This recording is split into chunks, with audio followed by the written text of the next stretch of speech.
Hi guys, you haven't seen me in a while. I know, it's been sort of hectic and wild. Okay, I've got to get this done. It should have been done earlier this week, but life is like moving way too fast.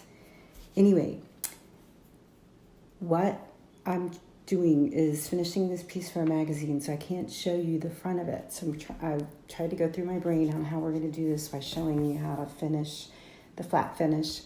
Hi, Martha.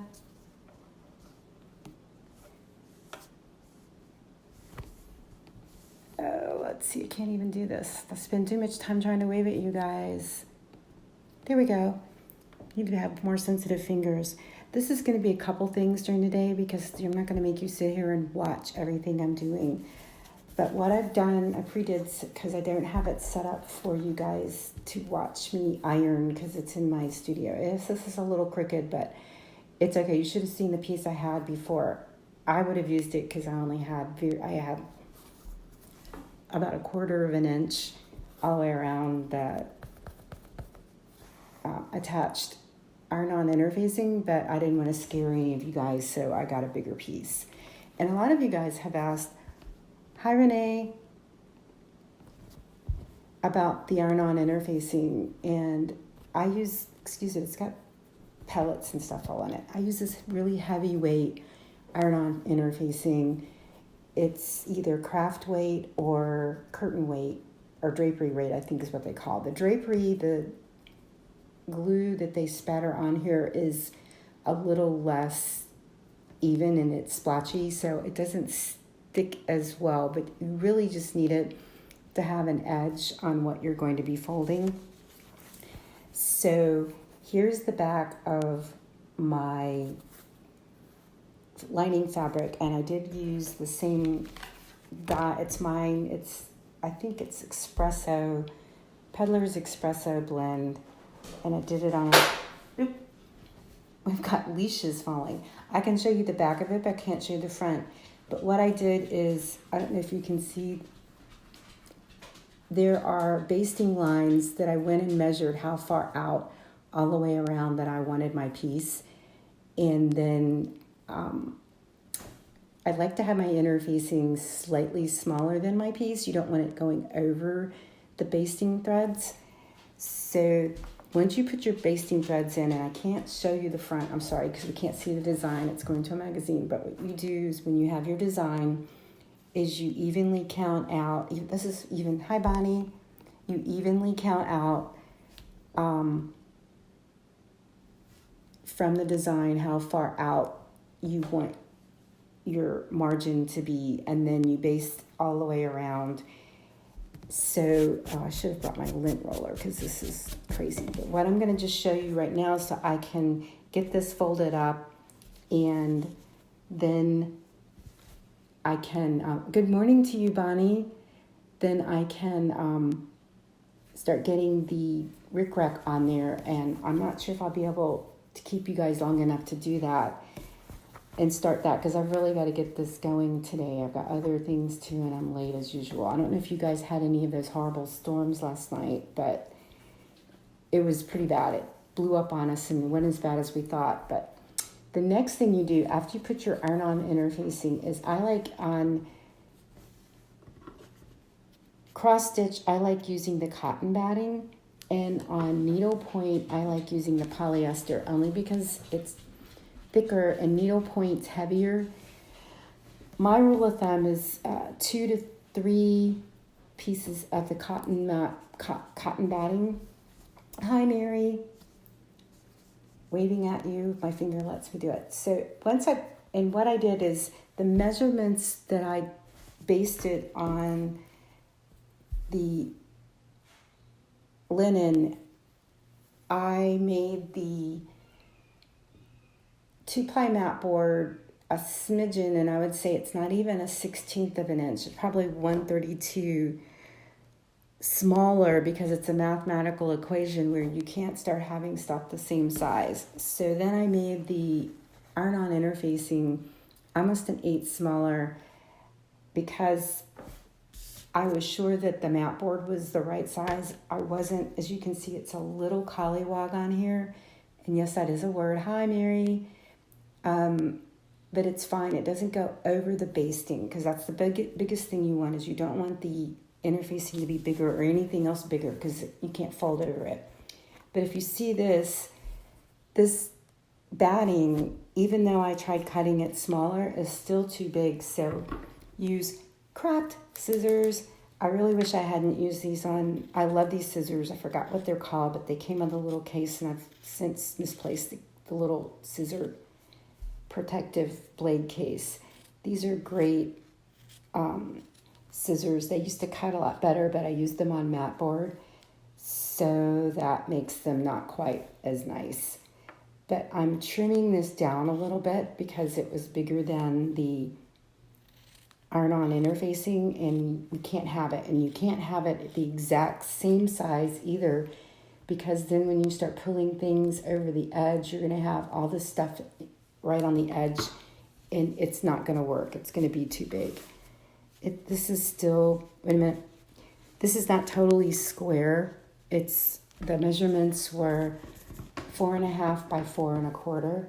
So let me just trim this bottom. And I did use a ruler and use the self-healing mat board and the roller blade, but I did do a bulk cut. So this cotton, any of the batting, it all moves. When you do a bulk cut, you don't get an exact cut. I don't care who you are and what you say. Though I guess there are some perfectionists out there, or some people that can master that skill. I'm not one of them. As you can see, I've made this batting slightly smaller.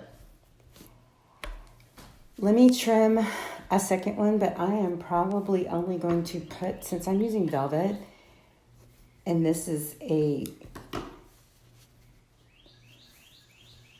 cross stitch piece, and I don't want the back to be too big, I may only use one piece of cotton batting, but I'm definitely not going to use 3 for the back, but I'm probably going to use 3 for the front. I'll tell you what I do with that, because right now what I'm trying to do is get this ready to get the rickrack started on here, because I based the rickrack before I placed these two things together. So I've trimmed I'm trimming it away from you guys. I'm sorry, you don't really need to see me trimming it, but I'm just eyeballing it.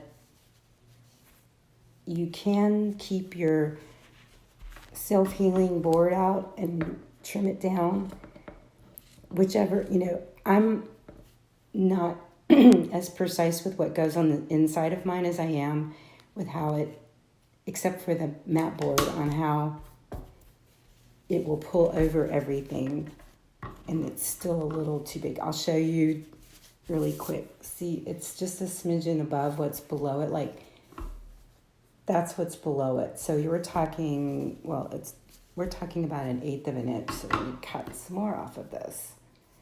I'll cut it from this side, because this side's not quite as straight.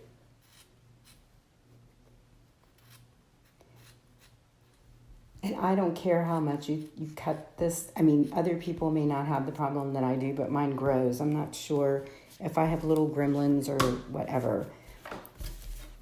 This is about as exact as you really need it. Some people are a lot more precise. I'm the one cutting in the air, eyeballing it. I pre-cut I use 2-ply cotton mat board. Sometimes I use, and I'll show you this in another video, the plastic covering that they use for report covers, mostly accountants and legal people. I don't even know if they're still doing stuff like that. So many people do video presentations, but I buy it in 25 to 50 sheets, and sometimes I'll use that, but it's more for smaller pieces. And since I was using velvet on this and it needed to be heavy, I'm going to use 2-ply cotton mat board, and you can get that sent to you from like Dick Blix or Your Trek. I don't know if Flax is still in business, but Michaels doesn't have it. Some framers do. It's pretty light, so a lot of them won't have it, but I use, the cotton mat board is made out of fibers, so it shouldn't leach onto your, like an acid is still made out of wood products, and it can have acid in it. So now that I have this, what I'm going to do is it's covered in all kinds of stuff. I'm covered in pellets and dog fur, and I'm just one of those type of people. I get this double-sided tape. This is Pro, but they've changed their name. But you can get this from Dick Blick's Your Truck. They're about the only ones I can find it anymore. You used to be able to get it from the company, and the company doesn't sell, so I think they brand it under Dick Blick's. I haven't bought it in a while because I bought a whole bunch of it. Let me see if I can turn this down so you guys can see what I'm doing and not looking at me doing something. Okay.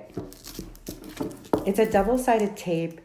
It's supposed to be archival. I mean, it's as archival as you can get for tape or glue. I don't care what they tell you, that stuff it's got chemicals and things in it. But you put it across the bottom, you cut it, and again, using craft scissors. I'm using the same pair of scissors for everything. I'm going to clean them off, but I am slightly anal retentive.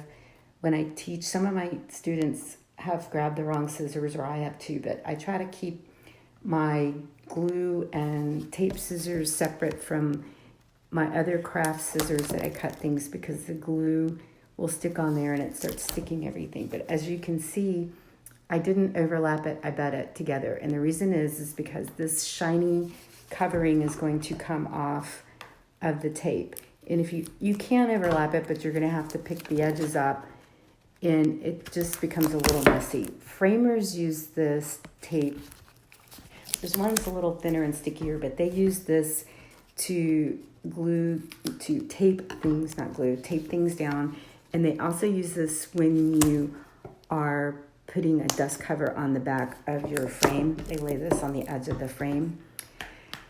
I think it comes in like 3/4. I don't know if it comes in 1/4. It used to, they used to be wider ones. Dick Blick doesn't have it, but make sure you, hi Jackie, oops. Make sure that it's, either they call it archival or acid-free. Regular Scotch tape, double-sided tape isn't gonna work and hold it.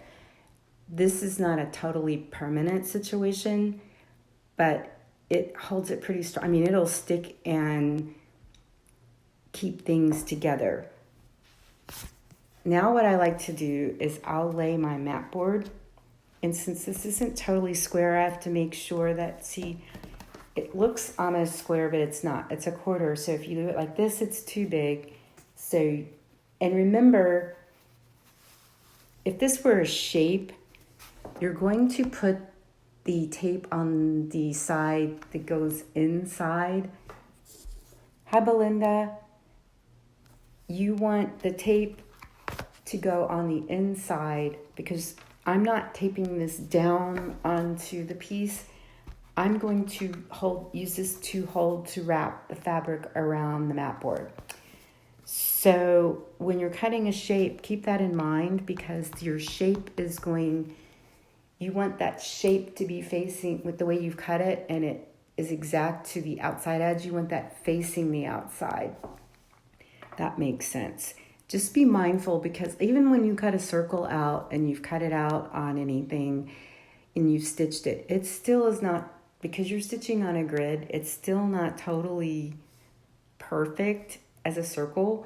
So you need to be mindful of how you cut it. So when you put your base that you're going to be wrapping things around and using it as a stabilizer, goes on your mirrors and goes on to the piece the way it should fit. Because if you don't, then you'll have areas that stick out and you'll have to take it apart or live with it and go, oh, ick.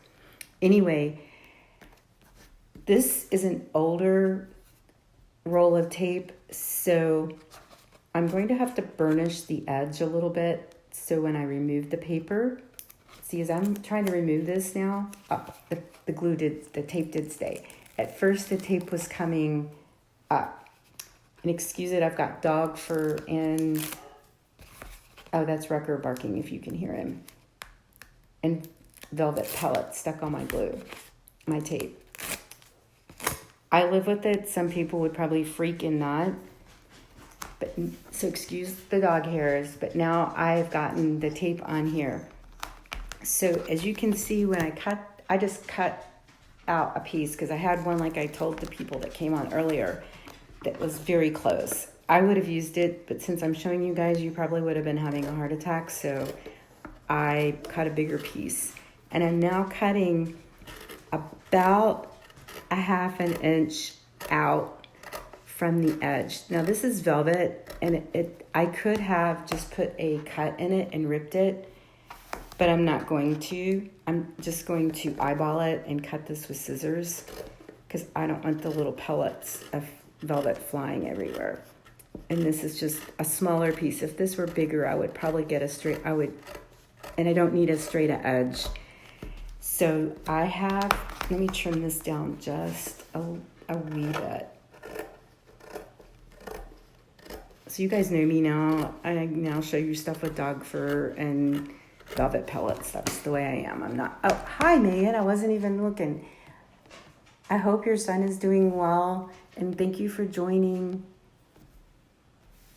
All right, I've got this where it's about a 1/2 inch around, and then what we do, let me see if I can do this even better. I'll move it back a little bit, maybe that will help. So I've made sure that I've got it on there square, and we're gonna miter the corners. So mitering the corners is taking up your fabric, whether it's velvet or linen, and I like to do from one side to the other, and I pull the triangle over the corner. So we're going to do that on the opposite sides, and I pull it up, and I like this tape because I can move it around. If it's a looser woven fabric, even with the linen, it will start fraying if you're pulling it off and on a lot. So now the next thing I do is I just pull the straight edges, the vertical and the horizontal seams up. Oh, I'm sorry. Keep us posted. He's in my prayers. I know you're going through a lot, but I hate being a strong woman, but you are too, and you're going to make it, Megan. But we're all there for you. And you know I'm not that far. I don't know if I can ever do anything. Just let me know. Yeah, I'm adding personal stuff to my video. All right, I'm trying to get rid of these pellets because you did look at the dog fur. But now, as you can see, I've done this. I can show you this side. I can't do this when we do the stitching, so that's why I'm going to do it. Because it's, again, secret. Can't see it going to a magazine. You can tell the corners are puffy. What I'm going to do is stitch the corners up. Let's see, did I put a knot in? I put a knot in here. I'm going to trim off the tail. All right. This is really down and dirty. This doesn't have to look very nice at all. Yes, you do, Megan. You've got it. And you've got all of us behind you. And he's got it too. He's a strong young man. Oop, I even have my hair in here now. Boy, we're really just being... I thought I trimmed that tail too. It didn't trim it enough. All right. See, it's not cutting this thread the way it should, and that's because I use those to cut mat board. But anyway, I have stitched on this, and we're going to take the needle and bring it up. Let me move you guys over so I'm not looking at you and I'm looking at what I'm doing. And we're going to just baste it, and this does not have to look good because this is going to be in the inside, but it's going to sear up, that's the right word, or tighten up the corners so it's not curved. And I don't know what that notification is. Who knows? So we're going to just go back over. I'm just whipping over this. I am not doing a back and forth motion because this doesn't really have to look nice. Just make sure you don't stitch it out over the edge of the mat board and the threads aren't seen on the outside, and you can do whatever you want on the inside. You can tie knots, you can do whatever, but see how that's making that corner even tighter? So this last one, this should be my last stitch, so I'm trying to catch it towards the edge.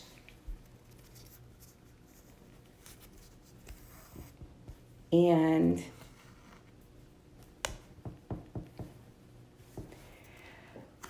one more. I lied to you guys. I'm trying to do it so you can see it, but also do it where I can finish this up. But see, we have a tighter corner now. See this corner? It's pretty square. Compared to see this corner, you see the fabric spreading out. Some people don't do this. I do just because it brings it in. Some people try to like force it to go together when they're stitching around that corner. This just makes it easier to finish. Now I'm making one more stitch, and there's several ways that you can finish this and not make a knot in it like I did.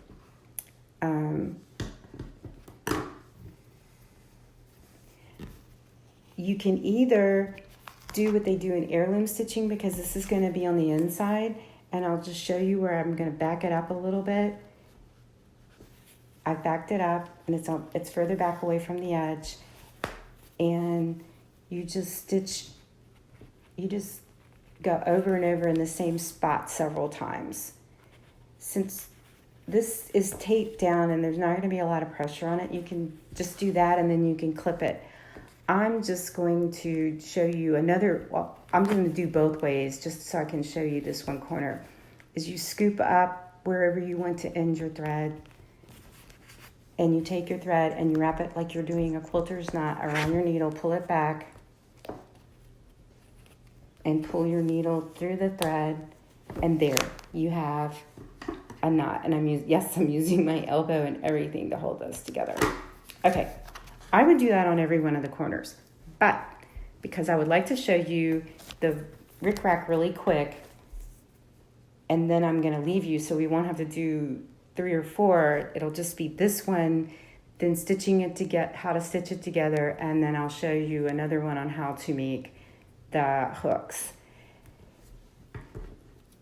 I'm going to do the rickrack, and normally I baste the rickrack to the front of the piece, but since I can't, again, I'm like teasing you and repeating myself over and over and over and over.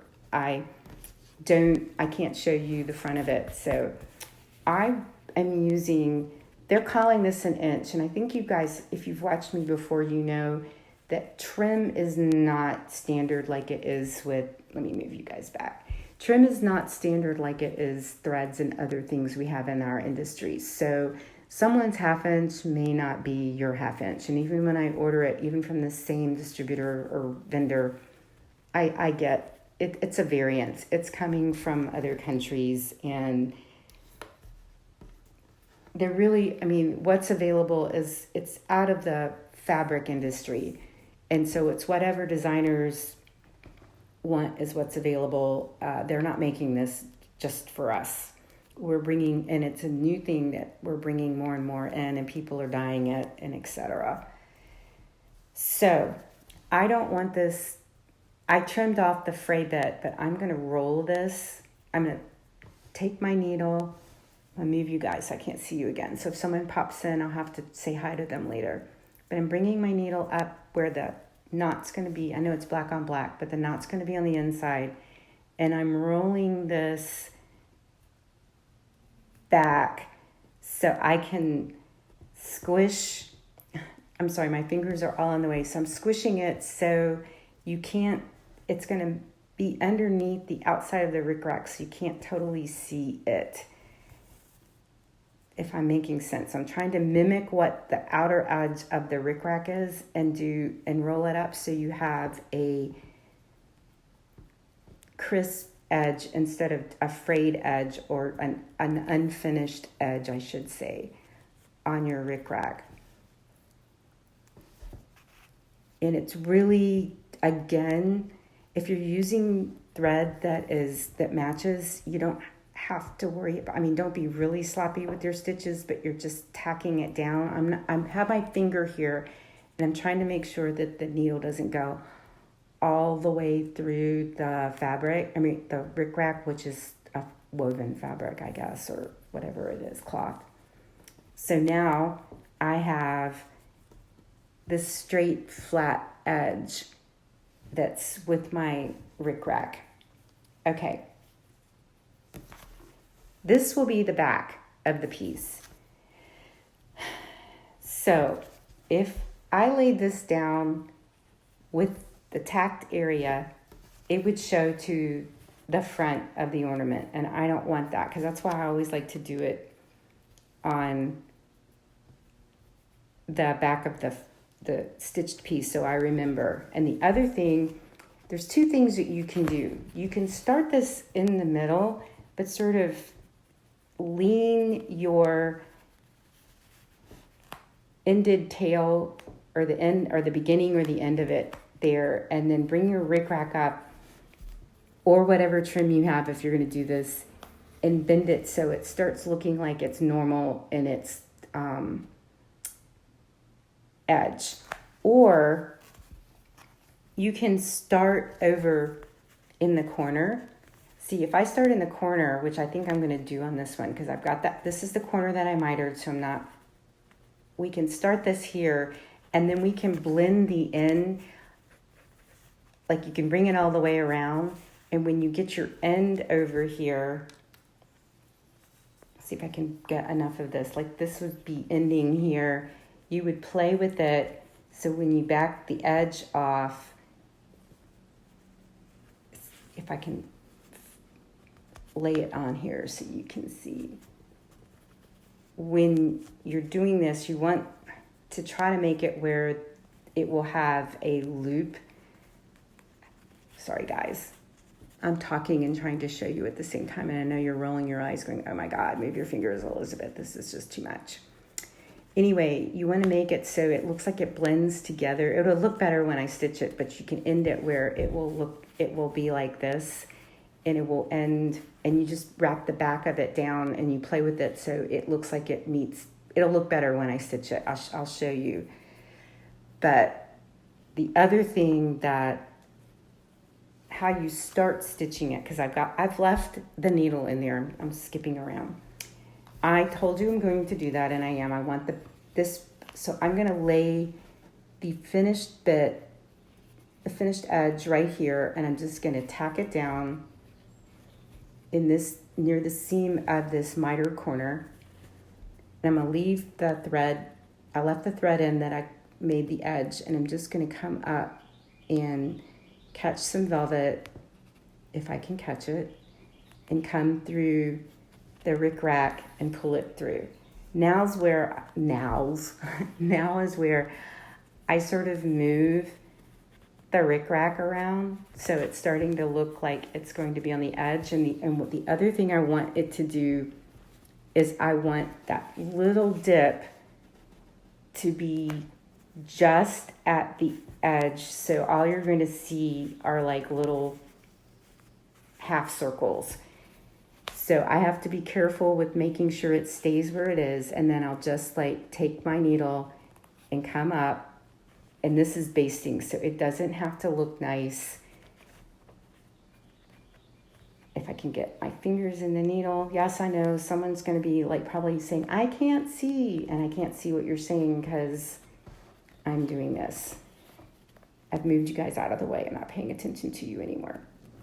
But see, this edge is trying to pop. This edge is trying to pop out, so I need to fold it up under.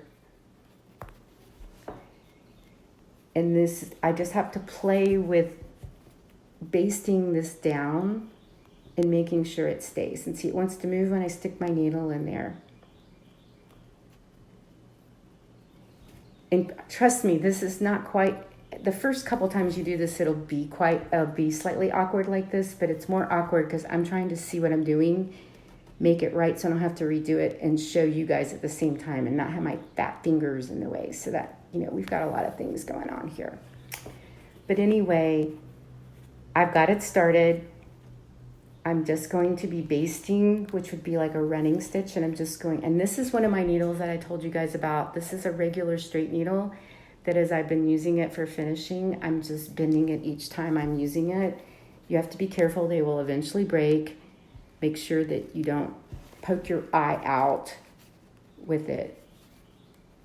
But I'm just going to be taking this and running it through the rickrack and the velvet and just stitch it like a running stitch all the way down. And I'm not going to keep you guys here watching me struggle with this, because the other problem that you're going to run into is the tape on the other side is grabbing it. Plus, I don't want to go too far because I have to miter all these corners. You can use any color you want, except for the fact that, well, you can. And see, the tail is sticking out. It's a good thing I flipped this over. See that bulk right there, if you can see it? I'm going to have to play with getting that down. I may have to undo this a little bit, but bring it back. But it's basically taking the edge, rolling it, making a clean edge, and then stuffing that edge under and getting the rickrack situated so you can have a straight line to stitch across the top here.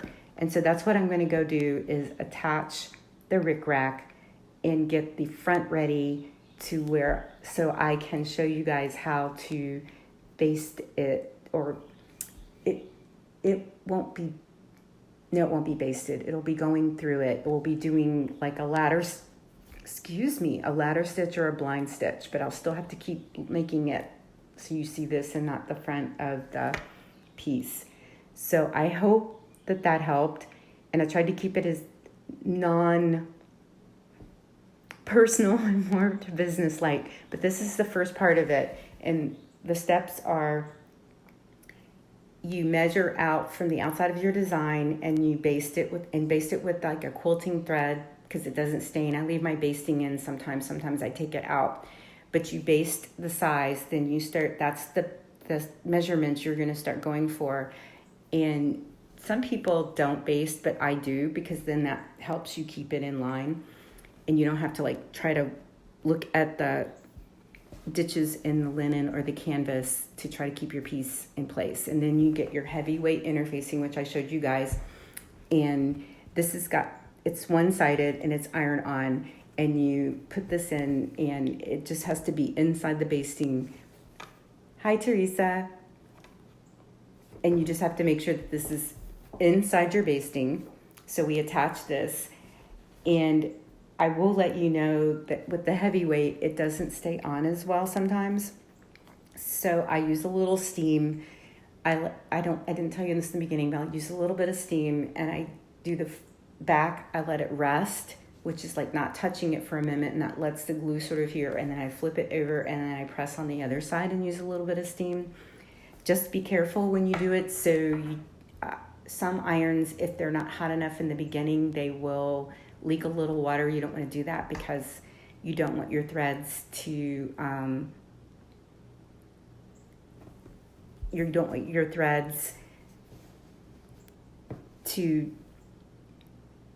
bleed. God, I can't think of the word. Anyway, so this is that. This is the 2-ply cotton mat board, and as you can see, it's really thin. It's slightly flexible. I used to use this a lot when I was doing scissor cases and stuff, but that plastic I was telling you about before that they use for report covers, I use that for those, because this can bend and break. As you can already see here, it's got a crease where it was hit. So this can, because this is, it's breakable, and because it's just cotton fibers that are meshed together to make, it's like sifted through and they mash it. It's like making something felted. You use your double-sided tape, which mine is all covered with all kinds of stuff, but you get this archival double-sided tape from Dick Blick's or Your Trek, Flax, different places like that, art stores. You lay it on your edge, you wrap your fabric over, you trim it before you pull it over, then we're going to miter your corners. And, we use if you're going to use batting, I use cotton batting on the cross stitch and polyester for needlepoint. But anyway, there is 2 layers of batting in here. So it's like a sandwich. There's fabric, 2 layers of batting, and the 2-ply cotton mat board. The front of this, I probably will use 3, but I didn't use 3 on the back. I didn't want it as thick. Plus the cotton is a thicker fabric, so you've got some bulk back there. And that's about it. So I'm going to go and get this rickrack on here probably later this afternoon. Hopefully I will show you how to put this together, and I hope maybe I'll have everything set up so I can show you how I make those wire hooks.